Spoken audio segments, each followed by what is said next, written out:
Hello বন্ধুরা, সবাই কেমন আছেন? আশা করি ভালো আছেন। আপনাদের কি দেখাবো আজকে, আপনারা সাথে থাকেন আমার। এখানে দেখেন মিঠা লাউগুলো খুবই সুন্দর লাগছে, তাই আপনাদের দেখাচ্ছি। খুবই সুন্দর, অনেকগুলো বোনা হয়েছে মিঠা লাউগুলো। এখানে আবার উস্তা গাছও আছে, দেখেন উস্তা ধরেছে কি সুন্দর।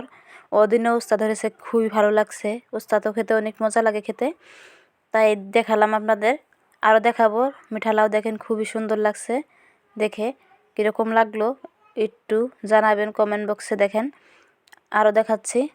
এখনকার আপনাদের দেখাবো কোয়াশ ক্ষেতের কিছু দৃশ্য। দেখেন কোয়াশগুলো কি সুন্দরভাবে ধরে রয়েছে, তাই আপনাদের দেখাও অনেকে আনলাম। অনেক মানুষ হয় দেখা নাই, কিন্তু সেজন্য তুলে ধরলাম। কীরকম লাগলো একটু জানাবেন। আর এখানে আসলাম পেঁয়াজ, দেখেন পেঁয়াজ বোনা হয়েছে এখানে, আর রসুন বোনা হয়েছে। রসুনের পাতাগুলো বাটা বানালে অনেক টেস্টি লাগে, তাই আপনারা বানিয়ে খেতে পারেন। দেখেন এখানে মটর বোনা হয়েছে। মটরগুলো দেখতে খুবই ভালো লাগছে, ফুল এসেছে মটর গাছে।